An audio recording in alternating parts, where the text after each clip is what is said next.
There's a couple in your neighborhood doing everything right. Maya earns $82,000 in marketing. Liam earns $90,000 in IT. Together that's $172,000 a year, top 25% of all households. They have a smart mirror gym in the garage they use twice. Every month when the bills clear, they stare at each other with that quiet panic of people who genuinely can't figure out why they're still this broke. Meanwhile, in 1973, a guy named Dale worked one job, supported a wife and two kids, owned a house, and had more spending money left over than Maya and Liam do today. My name is Root. This isn't a story about earning more. It's a story about an entire generation getting tricked into bidding against themselves and losing. Hit subscribe, because once you see this, you can't unsee it. Let me introduce two families. First, Dale and Carol, 1973. Dale works one job, a mid-level role at an insurance company. His salary in today's dollars is around $78,400. Carol stays home with their two kids. Their mortgage runs $10,700 a year. Health insurance is $2,100. One car. Total fixed costs, roughly $42,000. After taxes and fixed costs, they have about $36,400 left over for vacations, restaurants, savings, and a new TV. Second family, Marcus and Dana, early 2000s. Both work. Combined income, $67,800, 75% more than Dale and Carol after inflation. Sounds better, right? Except their mortgage is $8,978, up 76%. Health insurance, $1,650, up 74%. Two cars to commute, $8,000. Daycare for the 3-year-old, $5,320. After-school care for the older kid, $4,350. Total fixed costs, $50,755. Marcus and Dana earn way more than Dale and Carol. They also have $800 less to spend at the end of the year. Two paychecks. A 75% income jump. Less spending money than a guy in 1973 who fixed his own carburetor on weekends. This isn't opinion, it comes from a 2003 book called The Two-Income Trap, by Harvard bankruptcy law professor Elizabeth Warren and her daughter Amelia Tyagi. They studied over 2,000 bankrupt families and ran the numbers. The results were genuinely alarming. You might be thinking, people today have iPhones and avocado toast and Marie Kondo'd their closets. But the data says the opposite. Adjusted for inflation, families today spend less on clothing, appliances, food, and cars than they did 50 years ago. The squeeze didn't come from frivolous spending. It came from somewhere else entirely. And right now, in 2026, it's happening to Maya and Liam in real time. The biggest piece of this trap is housing. In 1970, the median home cost about 2.4 times the median family income. In 2026, it's 6.1 times. In San Jose, it's 12.5 times. That's not a housing market, that's a fever dream. But here's the part nobody explains, because explaining it requires admitting something uncomfortable. The reason houses got that expensive isn't just supply. It isn't just interest rates. It isn't just older homeowners refusing to sell. The reason houses got that expensive is that banks changed who they were lending to. Picture this, it's 1995. A house goes on sale in a quiet neighborhood. Dale's son shows up to bid. He earns one income. The bank looks at his paycheck and says, you can borrow up to 4 times your salary, and your housing payment can't exceed 25% of that check. His ceiling is set. Then Marcus and Dana pull up in their two cars. The bank looks at their combined income and says, you can borrow against both salaries at 28% to 36% of combined pay, and you only need 3% down instead of 20%. Their ceiling is double Dale's son's number. The seller looks at both offers and picks the higher one. Obviously. The house sells for the dual income number. Now repeat that auction in every neighborhood in America for 30 years. If every family in the bidding pool can suddenly borrow twice as much, what happens to house prices? They go up. They go up until both incomes are required just to win the bid. Once that becomes the new normal, single-income families can't compete anymore. The bank standing next to them is approving their competitor for double what they brought. The second paycheck didn't make families richer. It made houses more expensive. Two-income households accidentally bid each other into a corner.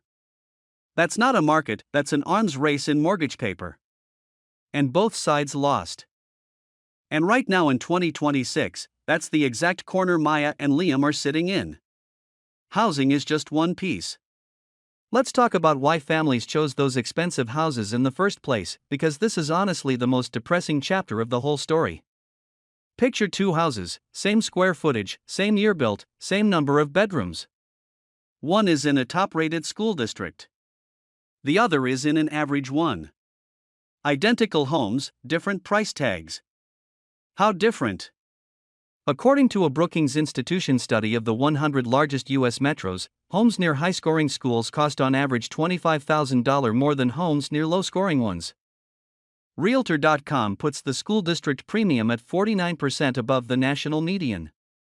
Redfin calculates it at $50 extra per square foot. For a 2,000 square foot house, that's roughly $100,000 you're paying as an entry fee to a public school that's slightly above the local average. A $100,000 surcharge for a free school. And here's where the bidding war eats itself. If every dual-income family in your metro is fighting for the same school district, the only way to win is to put more of your income into the mortgage, which means you need that second paycheck to make the payment. Which means the second parent has to keep working. Which means daycare costs go up. Which means you need even more income. Which means you bid even harder next time. The school district was supposed to be the reward for working two jobs. It became the reason you can't stop. And the cruelest part, it's a zero-sum game. The good district only stays good relative to the bad one. If everyone moves in, the premium resets at a higher price. You're paying $100,000 extra just to stand in the same line you were already standing in. Now let's talk about the expense that literally did not exist as a household line item for most of human history. Child care. In 1973, when Carol stayed home with the kids, the cost of childcare was zero. Not low, zero. It didn't appear on the budget because the person providing it was already there. Today, the national average for childcare is $13,128 per year per child. For infant center-based care, it's over $19,000. In Washington, D.C., it's $24,243. In 28 U.S. states, annual infant childcare costs more than in-state public university tuition. Let that land, it costs more to send a 1-year-old to daycare than to send an 18-year-old to college in most of this country. The Federal Department of Health and Human Services says childcare is affordable if it's 7% of household income or less. Not a single state meets that benchmark for center-based infant care. Zero.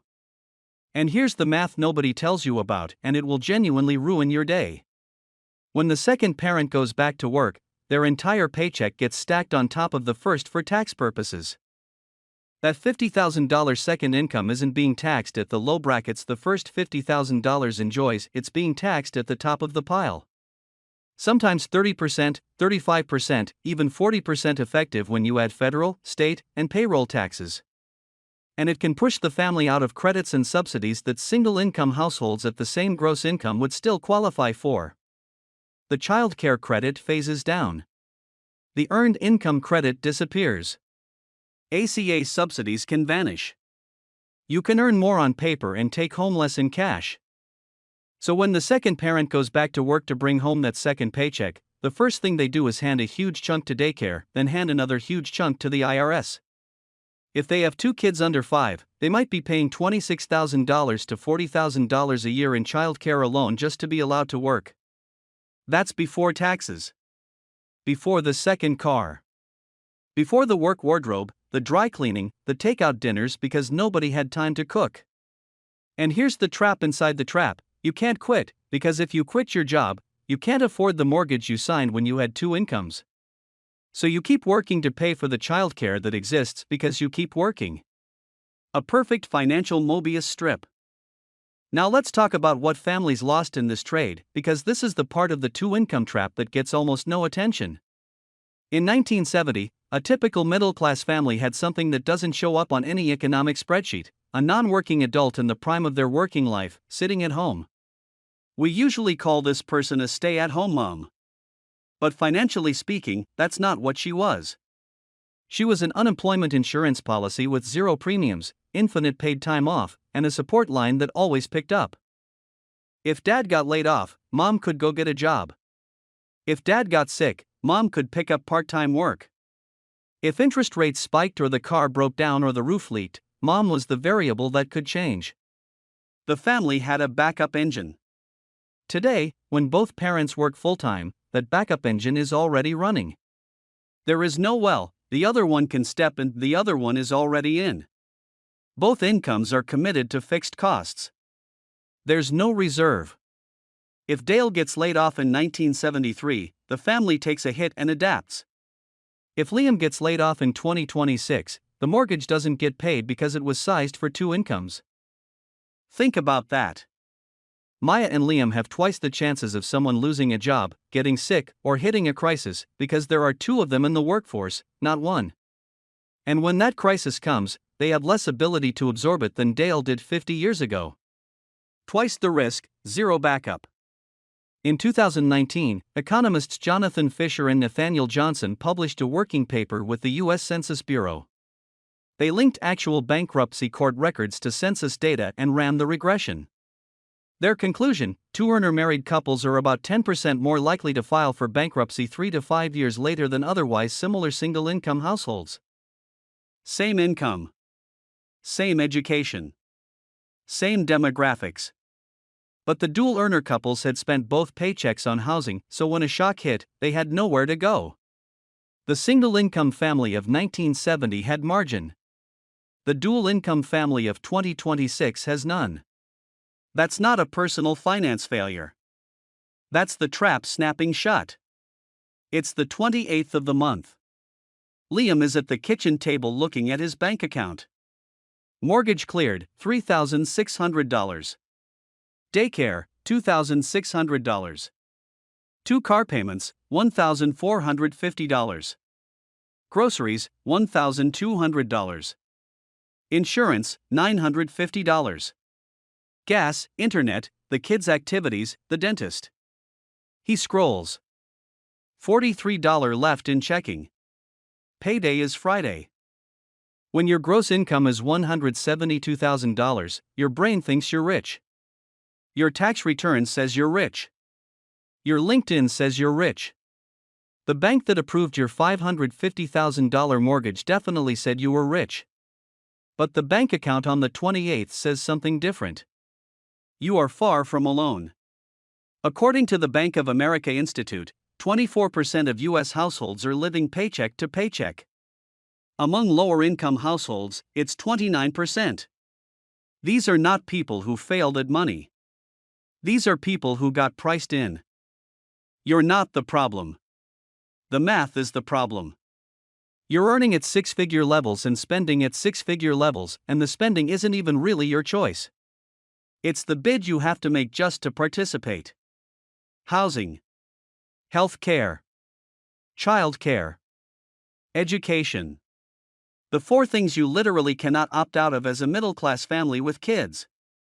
Those 4 categories ate the entire second paycheck. And the rest of the economy is happy to let you blame yourself for it. Because if you blame yourself, you'll just work harder. And working harder is how the trap stays sprung. Here's exactly what that looks like. Maya brings home $82,000 gross. But let's follow the money. Taxes first, stacked on top of Liam's $90,000, she's hit at 30% to 35% effective. Her $82,000 becomes roughly $54,000. Then daycare for their youngest, $13,000. Now she's at $28,000. Add the second car payment, insurance, gas, maintenance, $8,000. Now she's at $20,000. Subtract the work clothes, dry cleaning, lunches out, takeout on nights nobody had time to cook, and the coffee she grabs on the way to a job she didn't even want to drive to. The actual cash from Maya's $82,000 that hits the family bank account, under $12,000 a year. Maybe less. For a woman working 40 hours a week, missing dinners, sitting in traffic, the household is netting about $8 an hour for her trouble. That's not laziness. That's not bad budgeting. That's the math of being a working parent in a system that quietly priced in your second paycheck before you ever earned it. Now let me tell you about another couple. We'll call them Eli and Sophie. Combined income, $170,000. Same metro area as Maya and Liam.